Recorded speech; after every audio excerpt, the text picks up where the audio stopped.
당신은 지금 드러나지 않는 작은 죄가 얼마나 빠른 속도로 영혼을 병들게 하는지 알고 있습니까?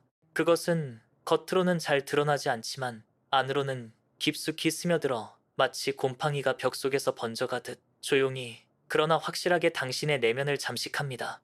성경은 아가서 2장 15절에서 작은 여우가 포도원을 허문다고 경고하는데 바로 그 작은 여우 같은 은밀한 죄가 당신의 마음을 갉아먹으며 결국에는 하나님의 임재를 느끼지 못하게 만듭니다.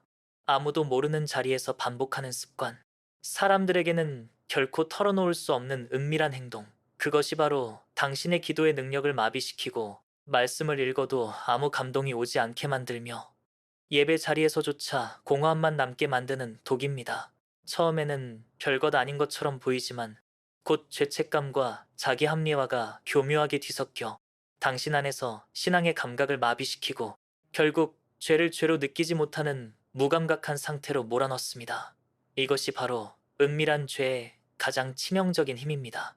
사탄은 결코 처음부터 당신에게 대놓고 무너질 만한 큰 죄를 던지지 않습니다. 오히려 작고 보잘것없는 선택처럼 보이는 유혹을 통해 문을 엽니다. 그리고 그 작은 틈이 시간이 지나면서 돌이킬 수 없는 균열로 변합니다. 디모데후서 3장 6절은 죄가 사람을 사로잡아 포로로 만든다고 기록하는데 당신이 의식하지 못하는 사이 은밀한 죄는 이미 당신을 속박하고 끌고 가고 있는 것입니다. 은밀한 죄가 영혼을 잠식하는 첫 번째 방식은 반복입니다. 한 번의 죄는 단순한 사건이지만 두 번, 세 번이 되면 그것은 습관이 되고 습관은 곧 정체성을 바꾸어 버립니다. 당신은 어느 순간 죄를 짓는 자신을 당연하게 여기며 스스로 합리화합니다. 다른 사람도 다 하는데 이 정도는 괜찮겠지라는 속삭임에 속아 넘어가며 죄와 공존하는 삶을 정당화합니다. 그러나 야고보서 1장 15절은 분명히 말합니다. 욕심이 잉태한즉 죄를 낳고 죄가 장성한즉 사망을 낳느니라. 작은 반복이 결국 영혼의 죽음으로 이어진다는 것입니다. 두 번째 방식은 은폐입니다. 은밀한 죄는 드러나는 것을 가장 두려워하기 때문에 당신을 철저히 숨기게 만듭니다. 겉으로는 경건한 미소를 지어도 속으로는 끊임없는 두려움에 시달립니다. 노출될까 두려워 늘 불안하고 그 불안은 점차 영적 자신감을 빼앗아 갑니다. 결국 기도의 자리에서도 하나님께조차 정직하게 나아가지 못하게 됩니다. 시편 32편 3절에서 다윗이 내가 내 죄를 숨겼을 때 종일 신음하며 내 뼈가 쇠하였도다 라고 고백한 것처럼 은폐된 죄는 영혼의 활력을 파괴하고 생기를 앗아갑니다. 세 번째 방식은 고립입니다. 은밀한 죄는 당신을 공동체에서 떼어놓습니다.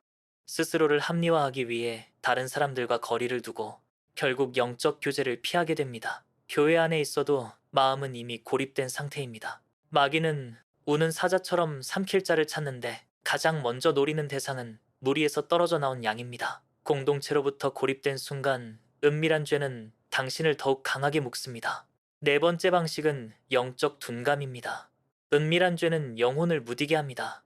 처음에는 양심이 찔리지만 시간이 지나면 그 죄가 일상이 되어 더 이상 찔림조차 사라집니다. 디모데전서 4장 2절은 양심이 화인을 맞은 자를 경고하는데 바로 이 상태가 은밀한 죄에 반복적으로 노출된 사람의 모습입니다. 말씀을 들어도 울림이 없고 성령의 음성도 들리지 않으며 기도할 때도 공허하기만 합니다. 이것이 바로 영적 마비입니다. 다섯 번째 방식은 파괴적 전염입니다. 당신이 은밀한 죄를 붙들고 살면 결국 그것은 관계와 사역까지 파괴합니다. 가정 안에서 신뢰가 무너지고 직장에서 정직을 잃고 교회 공동체에서 영적 영향력을 잃습니다. 결국 죄는 결코 혼자 머물지 않고 번져나갑니다. 갈라디아서 5장 9절은 적은 누룩이 온 덩어리를 부풀게 한다고 말합니다. 마찬가지로 당신의 숨겨진 죄는 결국 전부를 오염시킵니다. 그래서 은밀한 죄는 단순한 개인의 약점이 아니라 영혼 전체를 병들게 하는 치명적인 독소입니다. 지금 이 말씀을 듣고 계시다면 정직하게 자신을 점검하셔야 합니다.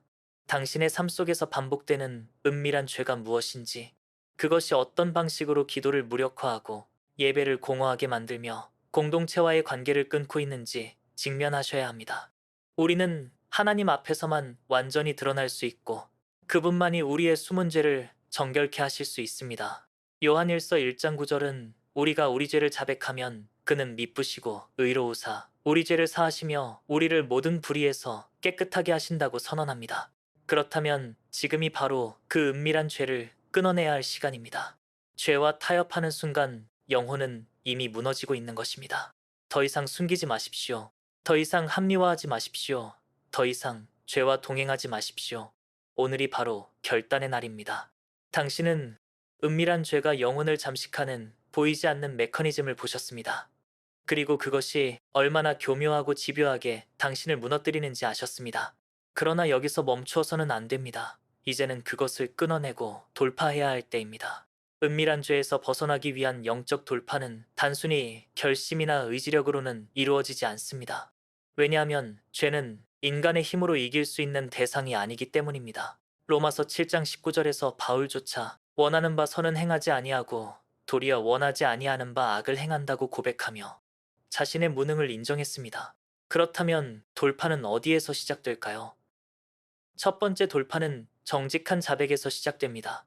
요한 1서 1장 9절은 우리가 죄를 자백하면 하나님께서 미쁘시고 의로우사 모든 불의에서 깨끗하게 하신다고 말씀합니다. 당신이 하나님 앞에서 은밀한 죄를 숨기지 않고 있는 그대로 고백할 때 치유의 문이 열립니다. 죄는 숨길 때 힘을 얻지만 드러낼 때 힘을 잃습니다. 따라서 지금까지 붙들어왔던 은밀한 죄를 하나님께 드러내야 합니다. 그것이 돌파의 첫걸음입니다. 두 번째 돌파는 말씀에 자신을 담그는 것입니다. 히브리서 4장 12절은 하나님의 말씀을 좌우에 날선 검이라 하여 혼과 영과 관절과 골수를 찔러 쪼개기까지 한다고 기록합니다. 은밀한 죄는 당신의 내면 깊은 곳에 뿌리내리기 때문에 단순한 도덕적 다짐으로는 잘려나가지 않습니다. 말씀만이 당신의 숨은 동기와 어두운 영역을 파헤쳐 드러내고 잘라낼 수 있습니다. 그러므로 말씀을 피상적으로 읽는 것이 아니라 날마다 묵상하며 마음속 깊이 새기셔야 합니다. 그렇게 할 때 말씀의 빛이 어둠을 몰아내고 은밀한 죄를 약화시킵니다. 세 번째 돌파는 성령의 도우심을 구하는 기도입니다. 은밀한 죄는 영적 싸움이기 때문에 반드시 성령의 능력이 필요합니다. 갈라디아서 5장 17절은 육체의 소욕과 성령의 소욕이 서로 대적한다고 말씀합니다. 당신이 죄와 싸우는 힘은 당신 자신에게 있지 않고 성령 안에 있습니다. 성령의 충만함을 구하며 매 순간 그분의 인도하심을 따를 때 죄의 사슬은 하나씩 끊어집니다. 여기서 중요한 것은 단순히 위기 순간에만 기도하는 것이 아니라 삶 전체를 기도의 호흡으로 유지하는 것입니다. 매일의 작은 순간에도 성령을 의식하고 그분께 의지할 때 영혼은 서서히 자유를 경험합니다. 네 번째 돌파는 공동체와의 나눔입니다. 야고보서 5장 16절은 서로 죄를 고백하며 기도하라고 권면합니다. 은밀한 죄는 고립된 공간에서 더 강력해집니다. 그러나 믿음의 공동체 안에서 솔직하게 나눌 때 죄는 그 힘을 잃습니다. 신뢰할 수 있는 영적 동역자나 목회자, 믿음의 친구에게 자신의 연약함을 나누고 함께 기도할 때 은밀한 죄의 고리가 끊어집니다. 하나님께서는 혼자가 아니라 공동체를 통해서도 회복을 주십니다. 다섯 번째 돌파는 구체적인 결단과 행동입니다. 마태복음 5장 30절에서 예수님은 만일 네 오른손이 너를 실족하게 하거든 찍어내버리라고 말씀하시며 죄와의 단호한 결별을 요구하셨습니다. 이것은 상징적인 표현이 아니라 실제적인 결단을 뜻합니다. 당신이 은밀한 죄를 반복하게 만드는 환경이나 습관, 관계를 과감히 끊어내야 한다는 의미입니다. 죄로 이끄는 습관을 바꾸고 유혹이 있는 장소를 피하며 죄와 연결된 관계에서 단절하는 실제적인 행동 없이는 영적 돌파는 결코 오지 않습니다. 하나님께서 은혜를 주시지만 그 은혜를 붙드는 것은 당신의 선택입니다. 여섯 번째 돌파는 새로운 갈망으로 자신을 채우는 것입니다. 은밀한 죄가 강력한 이유는 그것이 주는 순간적인 쾌락이 당신 안의 공허함을 채워주기 때문입니다. 그렇다면 그 공허함을 더 크고 거룩한 갈망으로 바꾸지 않으면 죄는 언제든지 다시 돌아옵니다.